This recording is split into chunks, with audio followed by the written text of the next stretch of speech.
Ladies and gentlemen, welcome aboard the Coalbrookdale Railroad.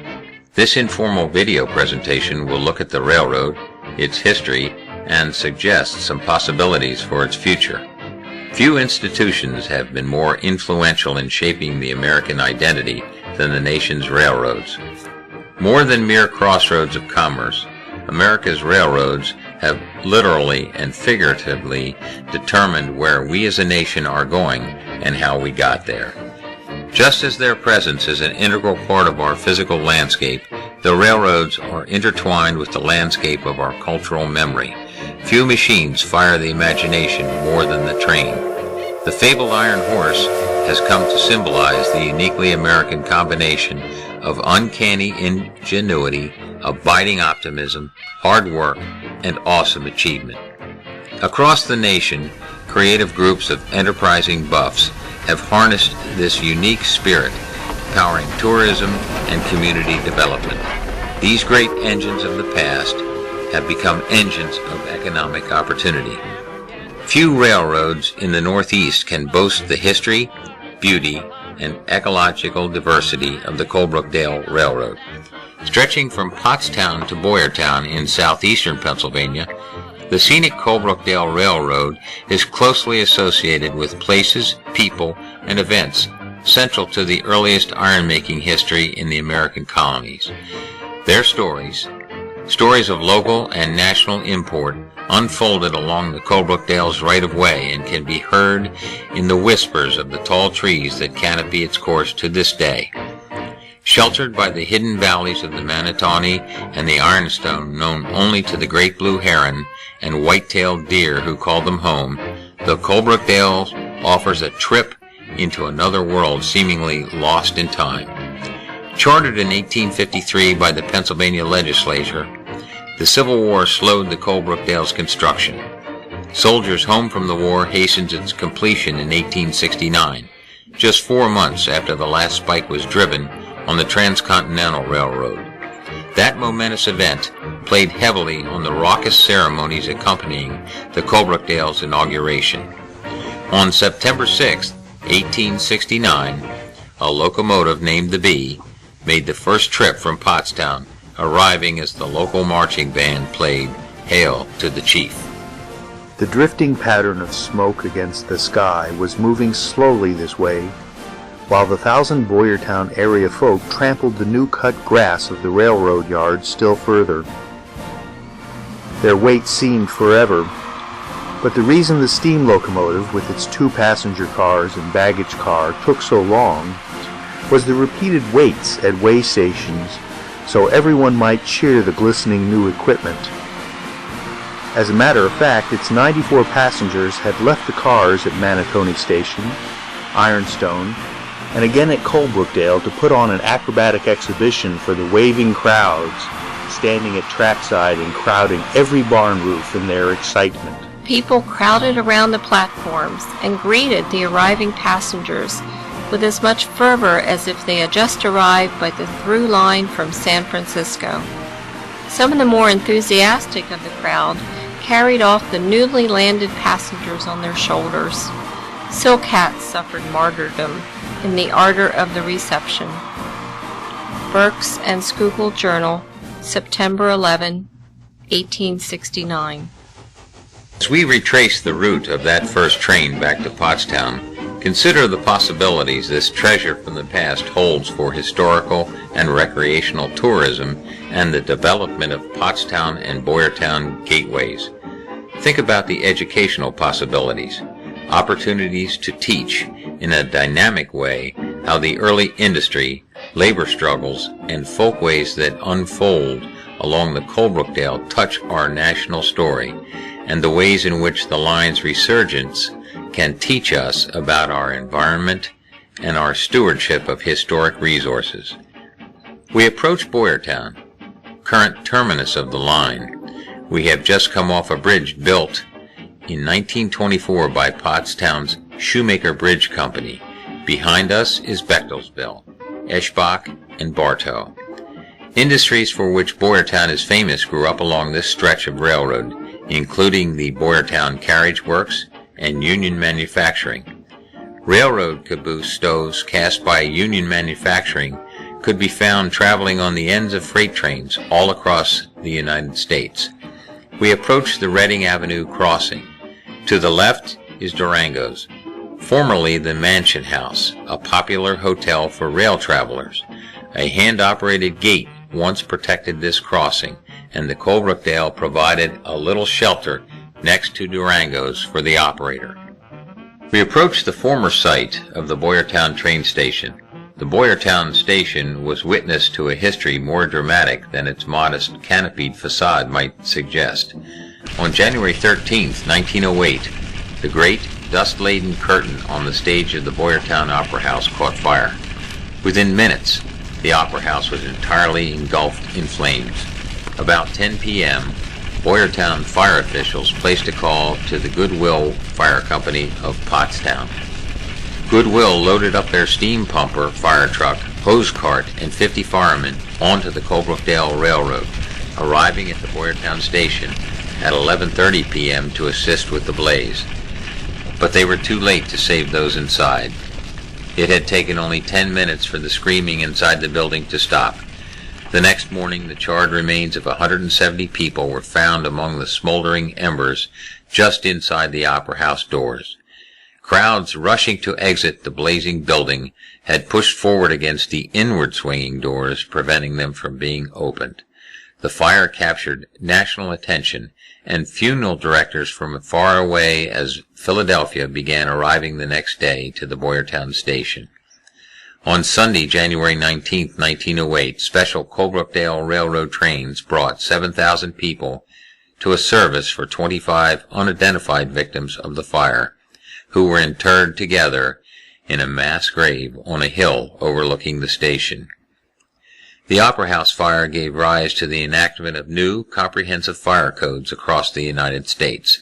Entrance doors that opened out from the building rather than toward the building are now a standard practice because of the Boyertown Opera fire.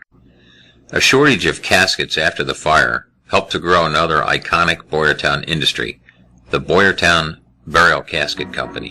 From 1893 onward, every outbound Coalbrookdale train would carry finished caskets to the Pottstown interchange for delivery across the nation. Those caskets were loaded at the Boyertown station with this still existing crane, itself a technological marvel. Built by the Phoenix Iron Company, it incorporates that institution's patented curved I-beam fabrication. Boyertown Station was also frequented by Thomas Edison, who rode the 10 a.m. Coalbrookdale train once each week for nearly a decade, testing a magnetic ore located in Bechtelsville. The ore would be used for a concentrator essential to large-scale iron and steel making. As we leave Boyertown, we look back on a view as Edison would have seen it. We approach our first crossing of the Ironstone Creek, built in 1905 by the Phoenix Bridge Company for the Reading Railroad's crossing of the Schuylkill River in Port Clinton. When the Reading moved the railroad and the river to avoid a tunnel and two bridges, this structure became superfluous. Relocated here in 1927, it replaced a 27-span wooden trestle. Crossing Farmington Avenue, we pass the familiar two-turreted mansion by Wren's Ice Plant. Here is the view from the ice plant to the railroad then and now. Note the twisting and turning of the line, emblematic of early railroad construction. The fastest recorded train over these tracks occurred in April 1912, when a train carrying the Goodwill Fire Company's engine traveled from Pottstown to a fire in Bally, making the 13-mile trip in an astonishing 17 minutes. We now arrive at the Coalbrookdale Foundry with its impressive waterfall. The Coalbrookdale Ironworks was successor to Thomas Rutter's Coalbrookdale Furnace and Ironworks, the first blast furnace in Pennsylvania. Named to honor England's earliest iron mills, Rutter's Coalbrookdale Furnace was established in 1716 along the banks of the Ironstone Creek, paralleled by the Coalbrookdale Railroad. Joseph Bailey, founder of the Coalbrookdale Railroad, followed in the footsteps of John Potts, Thomas Rutter, and other Quaker pioneers who had been induced by William Penn to come to Pennsylvania to jumpstart the colony's iron industry. While the valleys provided the ore, lumber, and water power needed to make iron, they made getting finished products out difficult. This problem was solved by the Colebrookdale Railroad. Here we see then and now shots of the junction. While the original Rudder and Potts mills are long gone, their mansions lie close to the Coalbrookdale line. We head toward Coalbrookdale Station. Early postcard photographs show the large, ornate stations provided for each of the small villages along the line, including the one shown here at Coalbrookdale, as well as the Ironstone, Pine Forge, and Glasgow. From the windows of the train can be seen the remnants of a town street connecting Farmington Avenue via a long-gone bridge over the Ironstone Creek to the former station area. We enter a deep rock cut, scene of a notorious, if now little remarked, labor struggle. In March of 1869, workers constructing this section of track protested for higher wages.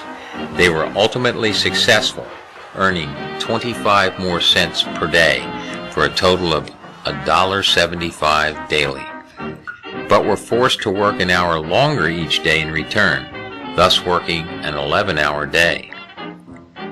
We near the site of Ironstone Station, seen here as a mother waits for her children to arrive on the noon train from school.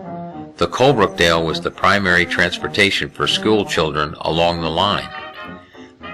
The line is canopied by tall pines and deciduous trees for much of its journey. As the Ironstone Creek falls and the railroad climbs, the sound of rushing water becomes more faint, though tantalizing glimpses through the foliage evidence the precarious height of the train's course. Farm fields along the line near Greshville look much as they did to trains passing a century ago. Those same trains also delivered mail, milk, and other goods to all the villages along the line. The physical fabric of the line contributes to its unique appeal. Numerous trestles and dramatic bridges harken to an earlier era of construction and are rare finds on modern railroads.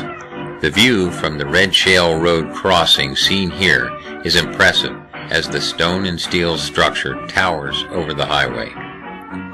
High above the valley, we approach the township park on a great sweeping curve with verdant views as far as the eye can see. We cross the highway on another spectacular trestle. As we enter Pine Forge, we cross over a small bridge and pass one of the line's numerous grist mills before a stone arch crossing of Pine Forge Road and the meeting of the Manatawny and Ironstone Creeks. We approach the site of Pine Forge Station. The barn and track curve remain in this then and now photo set, though the station is just a memory. Here is the station from the opposite direction, and again here just before its demolition as practice for a local fire company, and finally here again in a better time. Notice the 1910 Pine Forge Station sign, restored for tonight's meeting. Pine Forge was home to an extensive rail yard serving numerous historic industries. These included Thomas Rudder's Pine Ironworks. Pine iron became known for its very tough-grade metal made specifically for railroad use in locomotive boilers. The Baldwin Locomotive Works in Philadelphia, the world's most prolific steam locomotive builder, relied on pine iron products for their boilers. Pine Forge was home to the large Vogt dairy farm and the Schaefer's Mill at the confluence of the Manatawny and Ironstone Creeks. The dairy and the mill provided daily shipments on the Coalbrookdale. On August 29, 1929, a flat car laden with 50 tons of steel, much like the one at the right in this photo, broke loose from the Pine Iron Works shown here, rolling down the steep siding in the foreground. Perched atop were two railway workers. Accelerating like a rocket toward Pottstown, it sent the telegrapher in Boyertown into a bad dash to alert all of the stations along the route. Switches were aligned so to direct the car to the nearest uphill grade sufficiently steep to halt its building momentum. By Pottstown, the car had become a steel bullet, barreling by at an uncontrolled 60 miles per hour. The car was switched onto the main line, headed toward Philadelphia. Finally at Saratoga, many miles from Pine Forge where the unexpected adventure began, the car coasted to a stop, with two very scared and very relieved men still on board. Leaving Pine Forge, we skirt Rattlesnake Hill. We come to the site of Thomas Rutter's Pool Forge by Egoff's Bridge over the Manatawny. This was also the site of a quarry and a 6-story tall stone crushing facility. It can be seen here clinging to the steep slope above the railroad on Pool Hill. Its remains can be seen from the railroad today. Just before arriving at Pottstown, the line traverses thick deciduous woodlands, once and still characteristic of its right-of-way. Timber from these forests was harvested to make charcoal for the iron furnaces also adjacent to the Coalbrookdale's tracks. Glasgow Station, in present-day Stowe, was located off of Glasgow Street in an area that would offer a perfect picnic ground for the railroad. To the right is Glasgow Manor. To the left, under a small bridge, is a facility that would make a wonderful engine house for the railroad.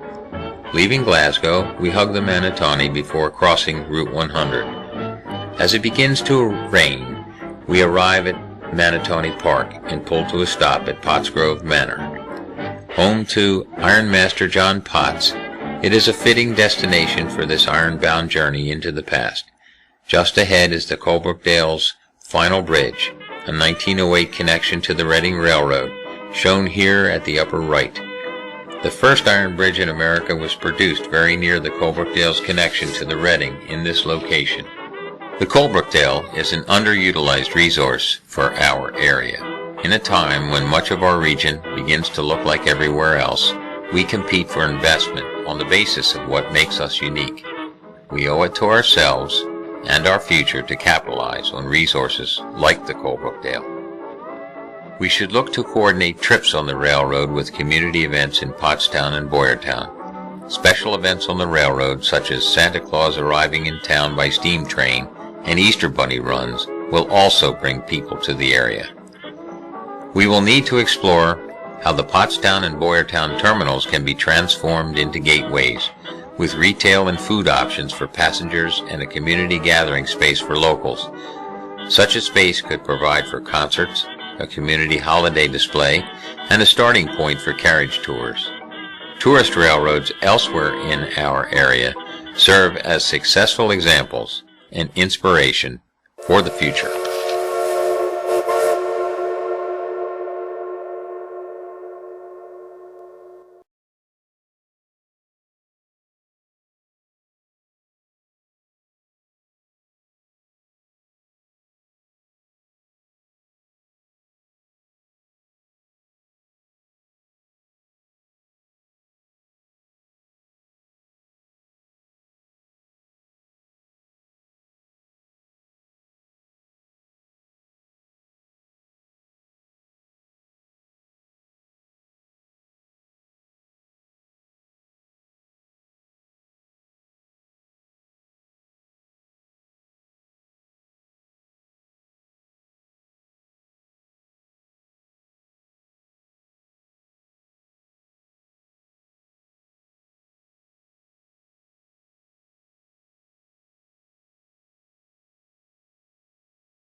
Confusion of names and numbers of engines was simplified with the white system of classification.